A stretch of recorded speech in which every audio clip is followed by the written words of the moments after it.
하나님과 동행하는 말씀과 기도의 살. 말씀에 대한 갈망. 성령 체험 이후 제 안에 놀라운 변화가 찾아왔습니다. 말씀에 대한 깊은 갈망이 생긴 것입니다. 그 전까지는 성경을 읽는 일이 결코 쉽지 않았습니다. 1년에 겨우 한 번 통독하는 것도 벅찼습니다. 하지만 성령의 은혜를 경험한 이후로는 말씀을 통해 하나님을 더 깊이 알고 싶다는 간절한 마음이 제 안에 불처럼 일어났습니다. 하나님은 제게 성경 전체를 반복해서 통독하라고 하셨습니다. 어떡하든 빨리 여러 번 읽으라고 하셨습니다. 숲을 보듯 말씀의 큰 흐름을 보아야 하나님을 알 수 있었던 것입니다. 그것은 저에게 꼭 맞는 하나님의 처방이었습니다. 말씀은 점점 제 안에 생명으로 들어오기 시작했습니다. 제 영혼을 살리는 참된 양식이 된 것입니다. 이전에는 도무지 이해되지 않던 성경 구절들이 반복해서 읽는 가운데 조금씩 그 뜻이 열리기 시작했습니다. 저는 모르는 부분이 나올 때마다 주석을 찾아보거나 설교를 들으려 하지 않았습니다. 성령님이 직접 가르쳐 주시길 기다리며 담담히 넘어가곤 했습니다. 그런데 정말로 이해되지 못했던 말씀이 기도 중에 자연스럽게 깨달아지기 시작했습니다. 그 이후 제 기도도 달라졌습니다. 모든 기도를 성경 말씀의 근거에서 드릴 수 있게 되었고 하나님께서도 말씀 구절로 응답해 주셨습니다. 그 과정을 통해 성경 전체에 흐르는 하나님의 마음과 사랑을, 그분 능력의 다양한 나타남을 하나하나 알아가게 되었습니다. 자신만의 진리의 셈. 예전에는 저도 유명한 설교자들의 말씀을 즐겨 들었습니다. 정말 많은 은혜를 받기도 했습니다. 하지만 성령 체험 이후 저는 점점 설교를 애써 찾아 듣지 않게 되었습니다. 왜냐하면 직접 말씀을 통해 깨닫는 은혜가 훨씬 더 크고 깊었기 때문입니다. 설교는 결국 설교자가 파놓은 우물입니다. 그 우물의 물로는 잠시 목을 축일 수 있을지는 몰라도 자신 안의 깊은 갈증은 자신이 발견한 진리의 샘의 말씀으로만 해소될 수 있습니다. 천국으로 가는 해변의 환상 속에서도 주님은 왜 지옥에 가야 하느냐고 묻는 세 사람에게 이렇게 말씀하셨습니다. 너희는 스스로 진리를 찾지 않았다. 그 해변에서 만났던 수많은 사람들 역시 마찬가지였습니다. 그들은 영적인 지도자들의 가르침만을 따르다가 결국 지옥으로 향하는 동굴로 들어가고 있었습니다. 그들은 진리를 분별하지 못했습니다. 정확히 말하자면 말씀을 몰라서 망한 것입니다. 옳고 그름을 가를 기준 없이 그저 누가 가르쳐주는 대로 맹목적으로 따르다가 멸망의 길로 들어선 것입니다. 말씀은 영의 양식. 말씀은 우리 가까이에 있습니다. 그런데도 자꾸 멀리하고 싶을 때가 있습니다. 그 이유는 분명합니다. 말씀을 읽는 것은 단순한 독서가 아니라 영적인 행위이기 때문입니다. 우리의 영이 살기 위해서는 반드시 말씀을 읽고 스스로 깨달아야만 합니다. 말씀 위에 세워진 분별력. 제가 천국으로 가는 해변을 보게 된 것도 수십 번 성경을 읽고 듣고 묵상한 후였습니다. 말씀에 기초 없이 영적인 분별력을 갖는 것은 거의 불가능합니다. 하지만 말씀을 많이 안다고 해서 모든 것을 다 분별할 수 있는 것도 아닙니다. 오히려 많은 성경 지식이 다른 사람을 정죄하는 데 사용된다면 그 말씀은 생명이 아니라 독이 될 수 있습니다. 말씀은 다른 사람을 판단하기 위해 있는 것이 아니라 먼저 나 자신을 살리기 위한 하나님의 생명입니다. 말씀을 아는 것과 믿는 것. 성경을 모르면 하나님을 알 수 없습니다. 제가 본 환상 속에서 하나님은 빛나는 성경 구절들로 온몸을 감싸고 계셨습니다. 그 모습은 하나님 자신이 곧 말씀이라는 사실을 분명하게 보여주었습니다. 말씀을 많이 보는 것도 중요합니다. 하지만 그 말씀대로 살지 않는다면 아무리 성경을 많이 안다 해도 그 말씀은 내게 생명이 되지 못합니다. 말씀을 아는 것과 믿는 것은 완전히 다른 차원의 일입니다. 천국으로 가는 해변의 한 장면 속에도 성경을 많이 알고 있는 한 노인이 있었습니다. 그는 늘 성경을 들고 다녔습니다. 하지만 그 말씀은 관 속에 넣어둔 지식일 뿐 살아 움직이는 생명이 아니었습니다. 결국 그는 천국에 이르지 못했습니다. 물론 그것은 하나의 환상이며 상징적인 이야기일 수 있습니다. 하지만 저는 그 장면을 통해 말씀을 많이 아는 것과 믿음으로 사는 것은 전혀 다른 것임을 깊이 깨닫게 되었습니다. 3시간의 기도, 새로운 도전. 성경을 집중적으로 읽던 시간이 몇 달간 이어진 후였습니다. 그때 하나님께서는 이제는 말씀 읽기보다 더 많은 시간을 기도하라고 하셨습니다. 그때부터 저는 하루에 기본적으로 3시간 이상씩 기도하기 시작했습니다. 하지만 기도는 결코 쉬운 일이 아니었습니다. 중간에 물을 마시거나 화장실에 다녀와야 했고 오랫동안 앉아 있을 수 없어 서서 기도해야 할 때도 있었습니다. 저는 이전에도 꾸준히 기도해 왔습니다. 하루 1시간의 기도는 제게 익숙한 일이었습니다. 하지만 하루도 빠짐없이 정해진 자리에서 3시간 이상을 기도로 채운다는 것은 전혀 다른 차원의 도전이었습니다. 큰 인내를 요구하는 일이었습니다. 저는 방언으로만 기도했습니다. 그래서인지 그 긴 시간들이 그리 고통스럽지만은 않았습니다. 기도의 대부분은 저의 사명과 부르심에 관한 것이었습니다. 그리고 중간중간 제 내면의 상처와 아픔을 치유하는 깊은 기도도 함께 이루어졌습니다. 방언기도. 방언기도는 우리의 영을 새롭게 합니다. 그것은 영이 하나님께 직접 올리는 기도입니다. 통변이 안 된다는 이유로 무슨 말인지 알 수 없다며 방언을 꺼리는 분들도 계십니다. 하지만 방언기도는 매우 유익한 은사입니다. 저는 정신적으로 어려움을 겪는 분들이 찾아올 때마다 방언으로 기도하라고 권합니다. 왜냐하면 방언기도를 통해 성령 안에서 깊은 치유가 임하기 때문입니다. 방언을 처음 시작한 분들은 대부분 회개의 기도를 많이 하게 됩니다. 저는 그분들의 방언을 통역하는 것이 아니라 성령께서 그 방언의 내용을 가르쳐 주십니다. 그중 많은 경우가 하나님께 드리는 회개와 찬양의 기도입니다. 방언에 대한 오해와 진실. 방언을 처음 시작한 분들 중에는 이렇게 묻는 분들도 계십니다. 혹시 마귀의 방언은 아닌가요? 그러나 분명히 말씀드립니다. 하나님을 마음에 모시고 사는 사람에게는 마귀의 방언이란 존재하지 않습니다. 처음에는 방언이 육신의 소리와 섞여 나올 수 있습니다. 그러나 시간이 지나면 육신의 소리는 사라지고 오직 영의 기도만 하게 됩니다. 한때 우리가 무지했을 때 방언을 하지 않으면 구원받지 못한다는 잘못된 말이 돌기도 했습니다. 그러나 그것은 전혀 사실이 아닙니다. 방언을 못한다고 해서 성령 받지 못했다는 말은 절대로 옳지 않습니다. 방언은 구원과는 관련이 없습니다. 그러나 방언은 자신에게 매우 유익한 은사입니다. 성령이 임하면 대부분의 사람들이 방언을 하게 됩니다. 방언은 누구에게나 주어지는 선물. 방언을 사모하지만 왜 나는 하지 못할까? 이런 고민을 가진 분들도 계십니다. 하지만 제가 지금까지 만나본 사람들 중에 방언을 정말 간절히 사모하면서도 그 은사를 받지 못한 사람은 단 한 명도 없었습니다. 한 번은 방언을 간절히 원하는데 방언이 안 되는 분이 있었습니다. 저는 성령님께 그 이유를 여쭈었고 성령님께서는 그 사람의 깊은 내면을 알려주셨습니다.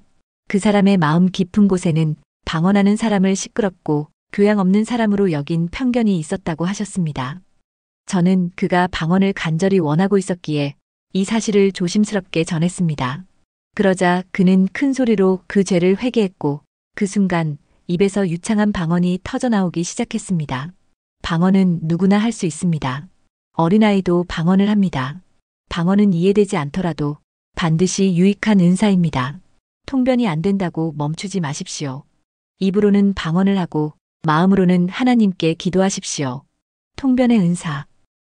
성령 체험 후 저는 여전히 입으로는 방언으로 기도하고 있었지만 제 마음은 여전히 늘 하던 기도를 반복하고 있었습니다. 새벽 기도 때 성령께서 기도하고 있는 저에게 말씀하셨습니다. 얘야, 성령 안에서의 기도를 들어보아라. 저는 물었습니다. 그것이 무엇인가요? 성령께서 말씀하셨습니다. 입으로는 방언하고 마음으로는 내 기도를 멈추고 잠잠히 들으렴. 그렇게 내 기도를 멈추자 제 안에서 놀라운 기도가 들려왔습니다. 그 기도는 오직 성경 말씀으로만 이루어진 기도였고 창세기부터 요한계시록까지 하나님의 말씀을 따라 기도가 진행되었습니다. 저는 놀라움을 금치 못하고 다시 여쭈었습니다. 저는 어리석은 질문을 했습니다. 이 기도는 성령님께서 하시는 기도인가요? 그럴 리가 있니? 내가 하는 기도란다. 이건 제 기도가 아닙니다. 저는 이런 깊은 기도를 할 만한 사람이 아닙니다. 그래서 저는 다시 제 방식대로 늘 하던 기도를 이어갔습니다. 그 당시 저는 그것이 통변이라는 것을 몰랐습니다. 며칠이 지나 새벽 기도 가는 길이었습니다. 어두운 골목에서 술에 취한 한 남자가 저를 향해 다가왔습니다. 주변에는 아무도 없었고 두려움에 휩싸인 저는 저도 모르게 큰 소리로 방언을 했습니다. 그 순간 남자는 놀라 비틀거리며 저를 피해 지나갔고 저는 그 자리에 멈춰서서 방언을 계속하며 놀란 가슴을 쓸어내렸습니다. 그때 저는 마음으로 아무 기도도 하지 않았습니다. 그런데 제 내면에서 분명히 어떤 기도가 들려왔습니다. 그 기도는 바로 그 술 취한 남자의 영혼을 위한 중보기도였습니다. 그가 하나님을 만나게 해달라는 기도였습니다. 그 순간 저는 알았습니다. 아, 이것이 바로 성경에 나오는 통변의 은사구나. 기도의 방향을 알게 하시는 하나님. 그 이후로 저는 방언 기도를 할 때 제 기도 제목을 주장하기보다 영의 기도를 듣는 데 집중하게 되었습니다. 통변의 은사를 통해 하나님의 뜻이 어디에 있는지, 어떤 방향으로 기도해야 하는지를 알게 된 것입니다. 한 번은 병원에 입원한 환우를 신방하러 간 적이 있었습니다. 모두가 치유를 위해 간절히 기도했지만 제 방언은 그 환자가 구원을 받아 천국에 이르게 해달라는 내용이었습니다. 저는 그 순간 그녀가 곧 세상을 떠날 것임을 알게 되었습니다. 그러나 그 사실을 누구에게도 말하지 않았고 몇 달 후 그녀의 부고 소식을 들었습니다. 많은 분들이 저에게 기도 제목을 전해오지만 저는 언제나 성령의 인도하심에 따라 중보기도를 드립니다. 사람들이 원하는 것을 그대로 구하기보다 하나님께서 원하시는 방향으로 기도합니다. 어느 날 한 선교사님을 위해 기도하게 되었습니다. 그때 제 기도는 그분이 선교 사역을 마무리하고 가족의 품으로 돌아가기를 원하는 내용이었습니다. 결국은 사역을 내려놓기를 구하는 기도였습니다. 1년 후 그 선교사님은 모든 사역을 정리하고 집으로 돌아갔습니다. 그리고 그때 알게 되었습니다. 그분은 오랜 시간 아내와의 관계가 좋지 않았고 하나님께서는 사역보다 가정의 회복을 먼저 원하셨던 것입니다. 방언은 하나님의 뜻대로 드리는 영의 기도입니다. 그리고 통변은 우리가 하나님의 뜻을 알게 해주는 은사입니다. 통변의 은사 확인. 많은 분들이 방언 기도를 오래 했음에도 불구하고 통변이 되지 않는다고 말씀하십니다.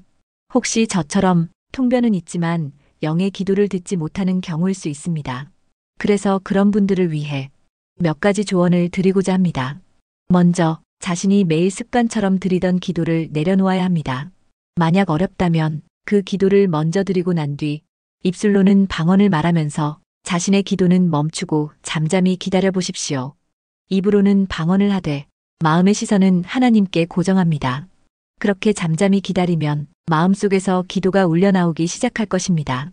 그 울림이 바로 통변입니다. 하나님께 집중할 때 자신의 영이 드리는 기도를 듣게 되는 것입니다. 만약 통변이 들리지 않는다면 망설이지 말고 하나님께 구하십시오. 반드시 주십니다.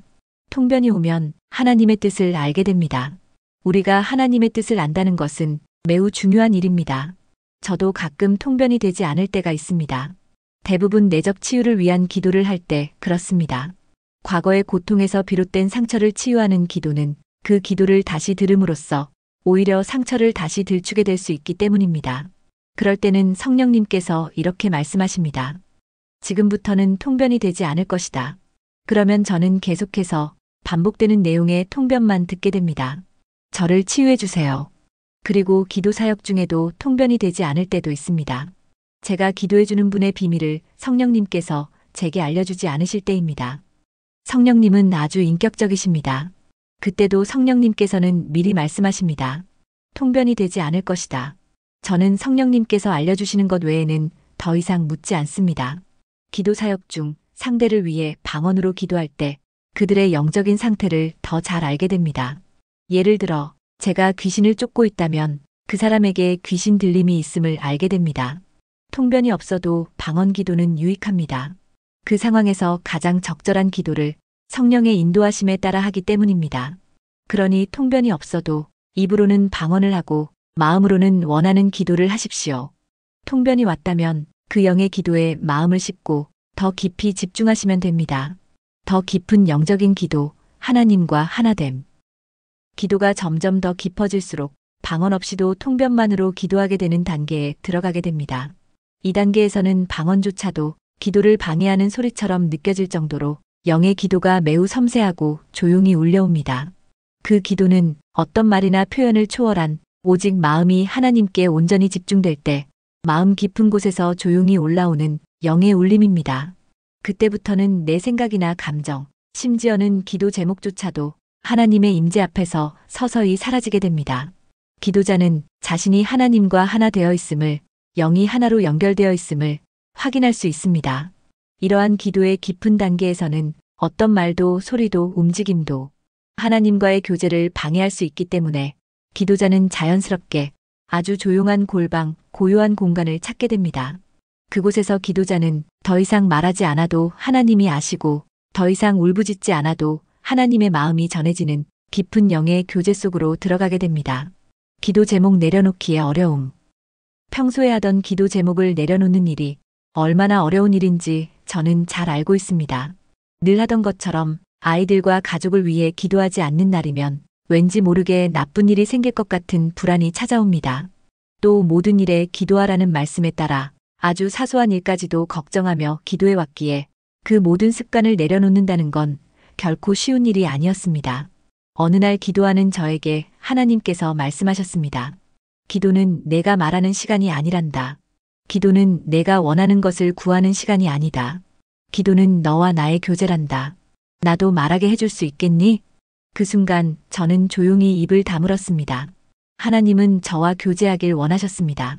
거룩하시고 자비로우신 하나님을 높이며 시작하는 격식 있는 기도가 아니라 친구처럼 조곤조곤 나누는 대화를 원하셨습니다. 익숙한 기도로의 회귀와 깨달음. 물론 처음부터 잘 되지는 않았습니다. 하나님께 묻기도 하고 응답을 들으며 시간을 보내고 나면 무언가 빠진 듯한 허전함이 들곤 했습니다. 그럴 때 하나님은 저를 위해 말씀하셨습니다.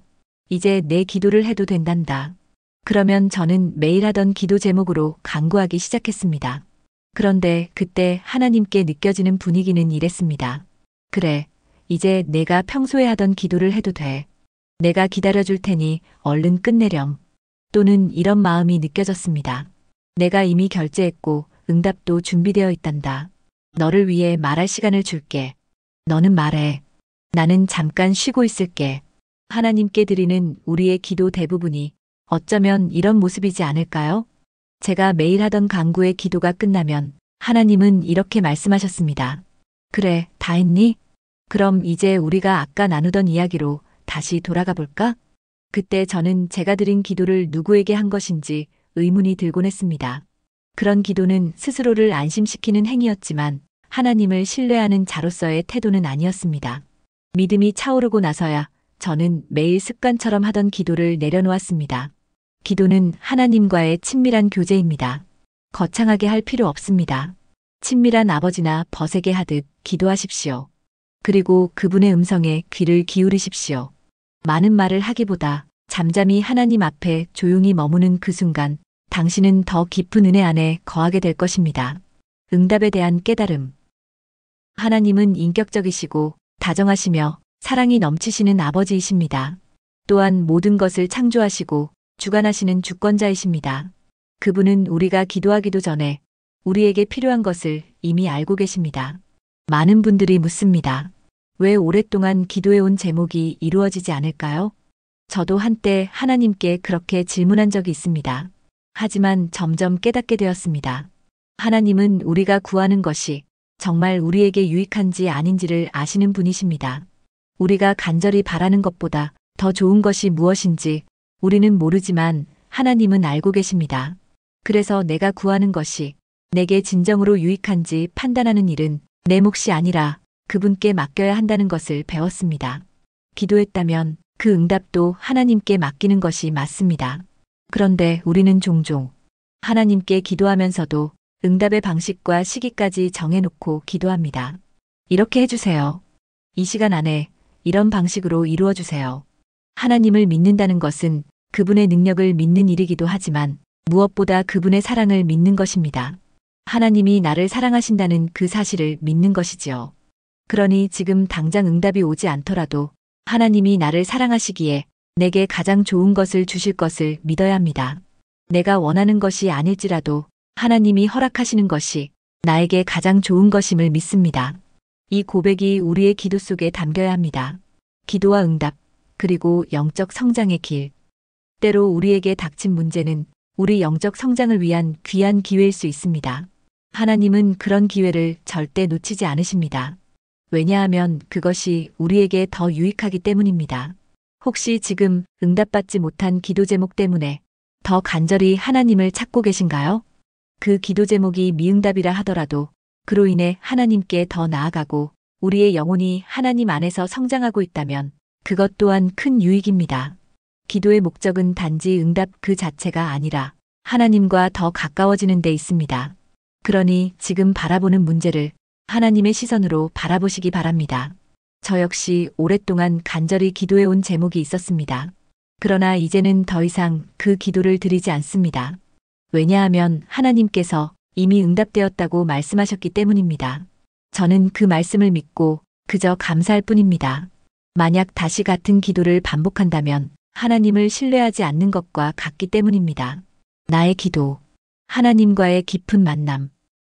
지금 저는 기도를 시작하기 전에 잠잠히 하나님 앞에 엎드립니다. 하나님께서 말씀하십니다. 내가 먼저 말할게. 혹은 내 기도부터 하렴. 기도의 진행을 이제는 제가 맡지 않습니다. 하나님께서 또 이렇게 말씀하십니다. 충분하다. 이제 내 일을 해라. 제가 조금 더 머무르면 하나님께서 다시 말씀하십니다. 이제 됐다. 나는 언제나 너와 함께 있다. 어떤 날은 기도가 1시간을 훌쩍 넘기고 어떤 날은 30분도 채 되지 않습니다. 기도를 끝내시는 분은 하나님이십니다. 새벽에 만나는 하나님. 저는 장소나 시간에 구애받지 않고 마음으로 하나님께 집중하며 기도합니다. 하지만 가장 좋아하는 시간은 새벽의 고요한 어둠 속에서 하나님께 나아가는 시간입니다. 그 시간은 제가 하나님께 가장 깊이 집중할 수 있는 특별한 시간입니다. 가끔 제가 잠들기 전에 기도하려 할 때 하나님께서는 얘야, 자거라, 새벽에 이야기하자라고 말씀하십니다. 그래서 저는 새벽이 오기를 기다리며 자는 중에도 여러 번 시계를 확인하곤 합니다. 새벽 1시 30분. 더 자라. 성령님의 음성이 들립니다. 새벽 3시 30분. 더 자라. 아직 아니야. 저는 건강을 위해 잠을 자려 노력하면서도 자주 깨어 시계를 확인합니다. 물론 가끔 늦잠을 잘 때도 있습니다. 그럴 때 하나님께서는 기도보다 지금은 일상의 급한 일부터 하라고 하십니다. 하나님께서는 늘 저를 배려하십니다. 기도가 일처럼 느껴졌던 시기도 있었습니다. 마치 하나님과 힘겨루기를 하듯 붙들고 늘어지며 기도하던 때도 있었습니다.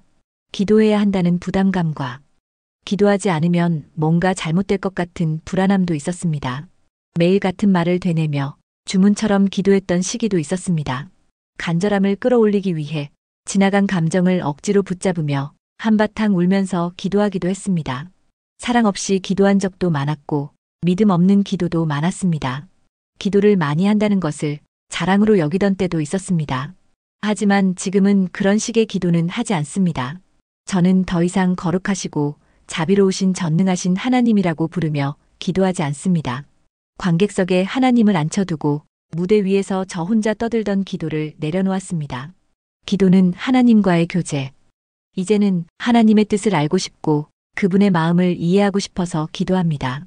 그분의 깊은 사랑을 알고 싶어서 기도합니다. 저는 그분의 사랑을 느끼고 그분께 사랑을 고백합니다. 기도는 더 이상 의무나 형식이 아닙니다. 기도, 사랑 안에 머무는 시간. 이제 기도는 하나님께 무엇을 구하는 시간이 아니라 하나님과 제가 사랑으로 교제하는 시간입니다. 그 사랑 안에서 저는 깊은 평안과 위로를 누립니다. 우리 마음의 시선이 하나님을 향하고 있다면 그것이 바로 기도입니다. 많은 말을 쏟아내야만 기도가 되는 것이 아닙니다. 때로는 말없이 조용히 머무르는 것만으로도 하나님은 우리의 마음을 아시고 그 기도를 들으시며 응답하십니다. 우리가 하나님을 바라보는 그 순간 하나님께서는 우리를 한결같은 사랑으로 바라보고 계셨다는 것을 알게 됩니다. 그 따뜻한 시선 속에서 우리는 하나님과 깊이 연결되고 그분의 평안 안에 거하게 됩니다. 기도는 결국 하나님의 사랑 안에 자신을 놓는 일입니다. 그리고 그 사랑 안에서 우리는 오늘도 다시 살아갈 힘을 얻습니다.